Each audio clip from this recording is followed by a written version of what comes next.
தமிழக மக்கள் அனைவருக்கும் வணக்கம். காக்ரோச் ஜனதா பார்ட்டி என்ற ஒரு கட்சியை சமூக வலைதளத்துல தொடங்கி அதன் மூலமாக இந்தியாவில் ஒரு மிகப்பெரிய உள்நாட்டு கலவரத்தையே உருவாக்குன அந்த சிஜேபி என்ற ஆன்லைன் கட்சியினுடைய தலைவன், அந்த தலைவன்கிட்ட சமீபத்துல இப்ப மத்திய அரசு பேச்சுவார்த்தை நடத்தியிருக்காங்க. உங்க எல்லாரோட பாஸ்போர்ட்டையும் நாங்க ரத்து பண்ணிடுவோம்.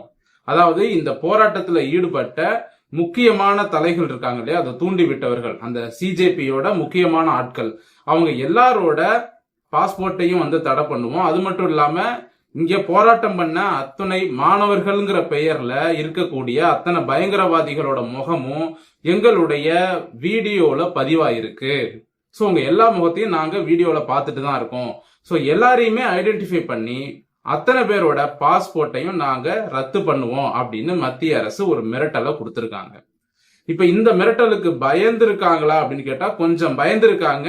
இருந்தாலும் அந்த அமெரிக்கா அப்புறம் சீனா இவங்களுடைய இன்ஃபுளுன்ஸ்ல தானே இங்க எல்லா வேலையும் நடந்துகிட்டு இருக்கு. இருந்தாலும் நீங்க தைரியமா பண்ணுங்க, அதையும் நம்ம ஒரு பிரச்சனையா மாத்திருவோம் அப்படின்னு தொடர்ச்சியா இன்னும் போராட்டத்தை அதிகப்படுத்திட்டு தான் இருக்காங்க. இப்படி இருக்கும் பொழுது இந்த சிஜேபி என்ற இந்த ஆன்லைன் கட்சியினுடைய தலைவன் யாரு அப்படின்னு பார்த்தா அவன் அமெரிக்காவில இருந்து இந்தியாவுக்கு வந்தவன். ஏற்கனவே பங்களாதேஷ்ல என்ன நடந்துச்சு அப்படிங்கிறது நம்ம எல்லாருக்குமே தெரியும். பங்களாதேஷ்ல முன்னாடி இருந்த அந்த ஆட்சியை கலைப்பதற்காக இளைஞர்களை தூண்டிவிட்டு அதன் மூலமாக ஒரு கலவரத்தை உருவாக்கி அந்த பிரதமர் இந்தியாவுக்கு தப்பிச்சு ஓடி வந்தாங்க. திடீர்னு அமெரிக்காவில இருந்து ஒருத்தன் வந்தான், அவன் இப்ப அங்க பிரதமர் ஆயிட்டான். நான் என்ன கேக்குறேன், அமெரிக்காவில இருந்து ஒருத்தன் பிரதமர் ஆகணும் அப்படின்னு அங்க இருக்க மக்கள் கேட்டாங்களான்னா இல்ல.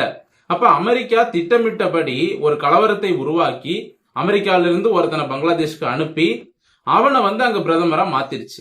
அதே திட்டத்தை தான் இப்ப இந்தியாவிலும் சிஜேபி என்ற பெயர்ல இந்த காக்ரோச் கட்சி மூலமாக அமெரிக்காவில இருந்து ஒருத்தனை இங்க அனுப்பி அவனை இங்க ஒரு பெரிய தலைவராகவும் அடுத்த எலெக்ஷன்ல அவனை நிறுத்துவதற்காகவும் உள்நாட்டு கலவரத்தை உருவாக்கி மறுபடியும் ஒரு எலெக்ஷனை கொண்டு அவனை பிரதமரா கொண்டு வரதுக்கு கூட அமெரிக்கா முயற்சி செய்திருக்கலாம். அதனுடைய வெளிப்பாடுதான் இந்த சிஜேபி என்ற ஆன்லைன் கட்சியினுடைய தலைவன். இவன் அமெரிக்காவில இருந்து தான் இந்தியாவுக்கு வந்திருக்கான். இவன் இந்தியாவுல வாழ்ந்தவன் கிடையாது. சரிங்களா? அமெரிக்காவில நிறைய இந்தியர்கள் இருக்காங்க. அதுல எல்லா இந்தியர்களுமே தேசப்பற்றோட இருக்காங்களா அப்படின்னு கேட்டா கிடையாது. அங்க அமெரிக்காவுக்கு ஆதரவா இருக்கக்கூடிய அங்க இருக்கக்கூடிய கிறிஸ்டியன் மிஷினரிக்கு ஆதரவா இருக்கக்கூடிய இந்தியர்களும் நிறைய பேர் இருக்காங்க.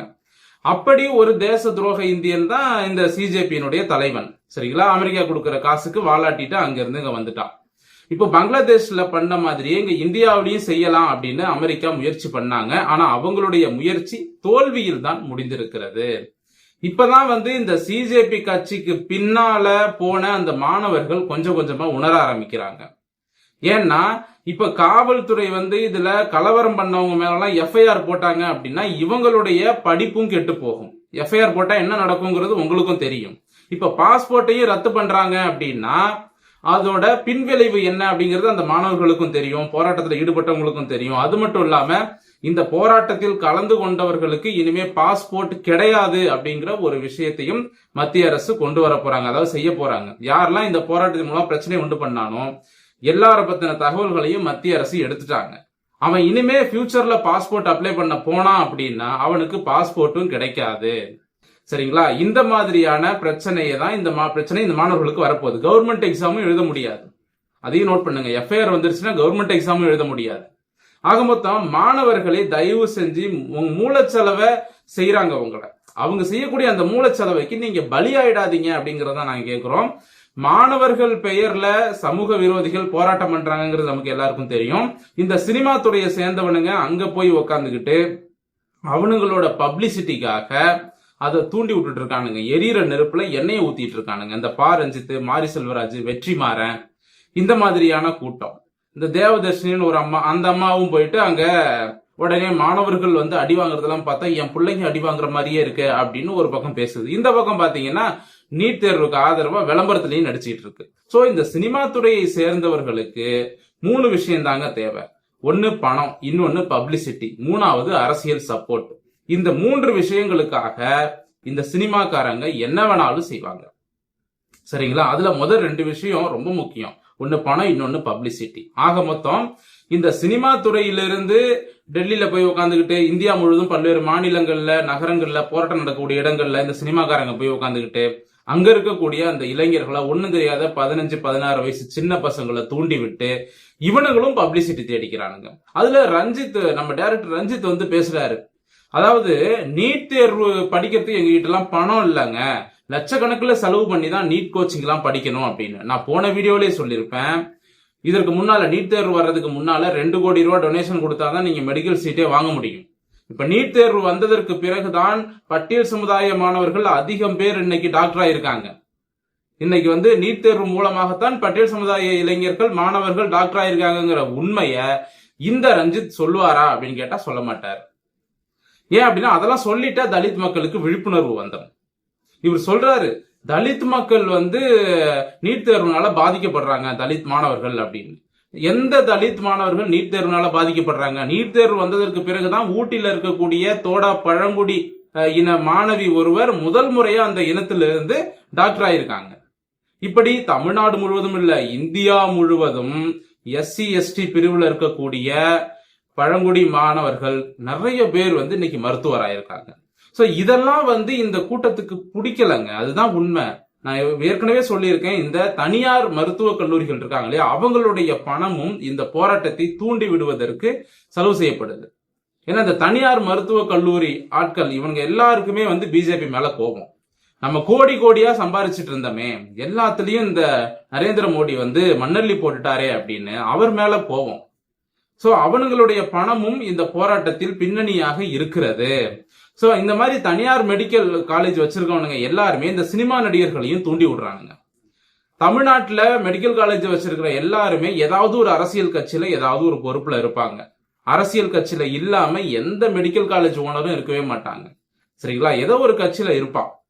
அப்போ இவனுங்க அரசியல்வாதிங்க தான் வந்து மெடிக்கல் காலேஜ் வச்சிருக்கானுங்க. அப்ப தமிழ்நாட்டில் இருக்கக்கூடிய இந்த இடதுசாரி சிந்தனை கொண்ட அரசியல்வாதிகள் அதிகமாக மெடிக்கல் காலேஜை வச்சுக்கிட்டு அந்த பணத்தை தான் வந்து இவனுங்க கட்சிக்காகவும் செலவு பண்ணிட்டு இருந்திருக்கானுங்க. இப்ப இதனாலதான் வந்து இந்த மாதிரி நீட் தேர்வுக்கு எதிராக மாணவர்களை தூண்டிவிடக்கூடிய வேலையை இவர்களே செய்கிறார்கள் அப்படிங்கறதையும் நான் தெளிவா சொல்றேன். அப்புறம் சென்னையில வந்து ஏதோ போராட்டம் பண்ணிட்டு இருந்தாங்க சில மாணவர் அமைப்புகள், அதாவது இந்திய ஜனநாயக மாணவர் சங்கம் அப்படி இப்படின்னு நிறைய பேர்லாம் வித்தியாசமா வச்சுப்பானுங்க. மாணவர் சங்கம், இளைஞர் சங்கம் அப்படின்னு. இந்த சங்கங்கள்லாம் இந்த மாதிரி இந்தியம் ஜனநாயகம் அப்படின்னு சங்கம் வச்சிருக்கவனுங்க எல்லாம் பாத்தீங்கன்னா இந்த லெப்ட் விங் இடதுசாரி கூட்டம் தான். இப்ப இந்த கூட்டத்துல இருந்து சென்னையில நேற்று வந்து ஒரு போராட்டம் நடந்திருக்கு. அதுல பாத்தீங்கன்னா நான் ஏற்கனவே சொல்லியிருக்கேன், இந்த ஆசாதின்னு சொல்றாங்க இல்லையா, அதெல்லாம் வந்து காஷ்மீர்ல தீவிரவாதிகள் பயன்படுத்தக்கூடிய அந்த முழக்கங்கள். அதை வந்து இவனுங்க வந்து ஆசாதின்னு பேசிக்கிட்டு ஹிந்தியில வந்து பேசிட்டு இருக்கானுங்க.